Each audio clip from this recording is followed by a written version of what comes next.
या कॉरपोरेट है, उनकी वजह से ही देश चल रहा है। तो उन जो भाजपा वाले हैं उनको आपको जवाब क्या देना है कि पैदा होता बच्चा भी टैक्स पे ही है। वो कहेंगे कैसे, वो तो कमाता नहीं है। कोई जी, कमाते हम हैं, लेकिन जो उसका सामान आता है वो इंक्लूड ऑल टैक्सेस आता है। और जो 5,000 रुपया कमाता है महीने का या 10,000 रुपया महीना कमाता है, वो भी टैक्स पे ही है। वो कहेंगे नहीं, वो तो गवर्नमेंट को टैक्स नहीं देता है। वो टैक्स देता है, वो जो भी सामान खरीदता है वो इंक्लूड ऑल टैक्सेस खरीदता है। तो कौन टैक्स पे ही नहीं है? सरकारें क्यों नहीं ढंग से चल रही हैं? क्यों सरकारों के पास पैसा नहीं है? ये क्वेश्चन करिए आप कि हम सब लोग टैक्स क्यों देते हैं? क्या हिंदुत्व के लिए देते हैं? हर वक्त हिंदू का रोना रोते हैं, हिंदू मुस्लिम करते हैं, जात पात करते हैं। क्या हम टैक्स इसलिए देते हैं क्या? क्योंकि हमारा ध्यान भटकाते हैं ये लोग कि हम इनसे क्वेश्चन असली मुद्दे पे ना कर सके, हम बच्चों की नौकरी पे ना कर सके, हम बुजुर्गों की पेंशन पे ना कर सके, हम रोड, बिजली, पानी, एजुकेशन, हेल्थ, किसी पे इनसे जवाब ना मांग सके। तो हमें ये उलझा देते हैं।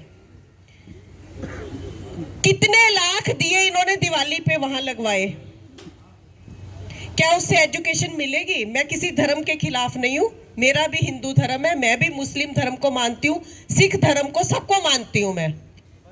लेकिन मैं ये कहना चाहती हूं कि हम हिंदुत्व कह के, हिंदुओं को डरा के, उनसे वोट लेके किसको फायदा दे रहे हैं? किसको ये लाभ किसको जा रहा है? चंद पूंजीपति घरानों को। और वो आज देश छोड़ के फॉरेन कंट्री में भागने वाले हैं। पता है जी आपको? किस किस को पता है कि वो फॉरेन कंट्री में भागने वाले हैं? पता है ना? वो छोटे से बच्चे को भी पता है, बिल्कुल। तो हमारा जो पैसा है वो विदेशों में जा रहा है, और आज भी हम गुलाम हैं और पहले भी हम गुलाम थे। आजादी मिली लेकिन अधूरी मिली।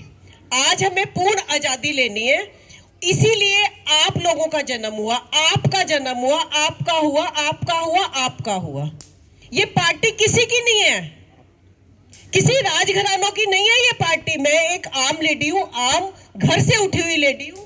ये मानू जी आम है, हमारे बहुत सारे लोग आम हैं, ये साहिल जी आम हैं, आम लोग हैं हम। हमें राजनीति करनी नहीं आती, हमें ढंग से स्पीच देनी नहीं आती, आम लोग हैं। और जो हमने देखा है, जो हमने इन कुछ सालों में देखा है, सुना है, समझा है, उसमें यही समझा है कि राजनीति को इन्होंने पैसा कमाने की इंडस्ट्री बना रखा है। कि पैसा कमाना है हमें, कि पैसा कमाना है तो राजनीति में आ जाओ। कभी आपने सुना ही होगा ये कि पैसा कमाना तो राजनीति में आ जाओ, इससे अच्छी गेम ही कोई नहीं है। आपने ये भी सुना होगा कि यदि आप किसी काउंसलर को कहो कि हमारे एरिया में ये काम नहीं हुए, तो वो ये कहेंगे वो ना पीछे से पैसा नहीं आ रहा। वो पहले कांग्रेस वाले थे ना, वो खा गए, फिर कांग्रेस वाले आएंगे, वो भाजपा वाले खा गए ना, खजाना खा लिए, काम कैसे होंगे? अरविंद केजरीवाल ने कभी नहीं कहा कि खजाना खा लिया, उसने नहीं कहा कि शीला दीक्षित पैसे खा गई। उसने हमेशा ये कहा भरपूर है पैसा खजाने में, आप काम बोलो क्या क्या करने हैं, आप बताओ काम क्या करने हैं। लोगों ने कहा कि हमें तो स्कूल चाहिए, लो जी एसी स्कूल बना दिए, वाटर फिल्टर लगा दिए, स्विमिंग पूल बना दिए, लिफ्टें लगा दी।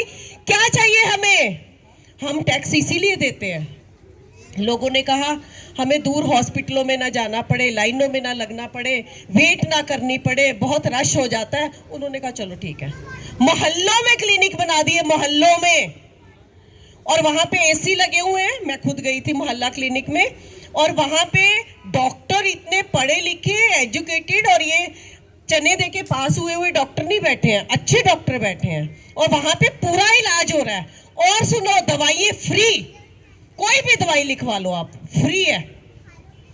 और एटीएम मशीन की तरह मशीन लगी हुई है, पर्ची डालो दवाई बाहर आती है, कि आपको और ज्यादा इधर उधर भटकने की जरूरत नहीं है, किसी की मिन्नतें करने की जरूरत नहीं है। पर्ची उसमें डालोगे तो एटीएम में जैसा पैसा आता है वैसी दवाई आएगी। हमें यही सुविधा चाहिए। हमें छोटी छोटी चीजों के लिए तरसा दिया इन्होंने। क्यों मांगे हम भिखारी हैं? हमारा देश है, क्या हम गुलाम हैं? हमें गुलामों वाली जिंदगी नहीं चाहिए। आजादी मिली थी, अधूरी मिली थी। यदि पूर्ण आजादी आपको चाहिए तो आप कसम खा के जाओ कि पूर्ण आजादी के लिए वोट करेंगे। पूर्ण आजादी आपके बच्चों के भविष्य के लिए वोट करेंगे। आज पढ़े लिखे बच्चे विदेशों में नौकरी कर रहे हैं। क्यों कर रहे हैं? आज बुजुर्ग लोग यहाँ पे तड़प तड़प के मर रहे हैं। यदि उनकी डेथ हो जाए तो बच्चा उसके दाह संस्कार के लिए नहीं पहुंच पाता। क्या इसलिए वोट किए थे हमने? किस लिए वोट किया था? किस लिए सरकारें चुनी थी? आप लोगों को जानना है कि हमने किसी पार्टी वार्टी में नहीं पढ़ना, हमने अपने बच्चों को वोट देनी है। कोई पूछता है जी किसको वोट दी? मैंने अपनी वाइफ को वोट दी। किसको दी? मैंने अपने पिताजी को वोट दी। किसको दी? मैंने अपने बच्चे को वोट दी।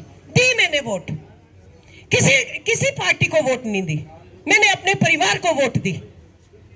यदि आप ये चीजें बना लोगे ना तो देश में परिवर्तन कोई नहीं रोक सकता।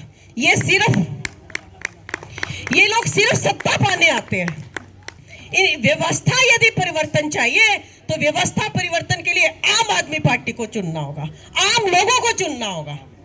जब तक आम लोग सत्ता में नहीं आएंगे तब तक बदलाव नहीं होगा। इन्होंने आम लोगों को ये कह दिया कि राजनीति की बात नहीं करनी। राजनीति तो बहुत गंदी है, हम तो राजनीति में नहीं पड़ेंगे। जब ये भाजपा वाले डिस्कशन करते हैं और जब इनसे हम क्वेश्चन करते हैं तो क्वेश्चन करते हैं, जब मुद्दे की बात आती है ना हम तो राजनीति नहीं करते, हम तो राजनीति से बहुत दूर है। करके देख लो इनसे कभी भी। छाती पीटनी शुरू कर देते हैं ये लोग। राष्ट्रवाद राष्ट्रवाद राष्ट्रवाद। राष्ट्रवाद तब होगा जब हम रहेंगे, जब आप रहोगे। राष्ट्रवाद तब होगा। राष्ट्र लोगों को खत्म करके बर्बाद करके राष्ट्रवाद नहीं होगा। बहुत सारी बातें हैं मैं कर सकती हूँ, बहुत लंबी बात है, लेकिन बहुत सारे हमारे बुलारे हैं जिन्होंने बोलना है। मेरी बातें हमेशा लंबी हो जाती हैं, स्पीच बहुत लंबी चली जाती है। तो सभी का बहुत बहुत धन्यवाद। वोट फॉर झाड़ू।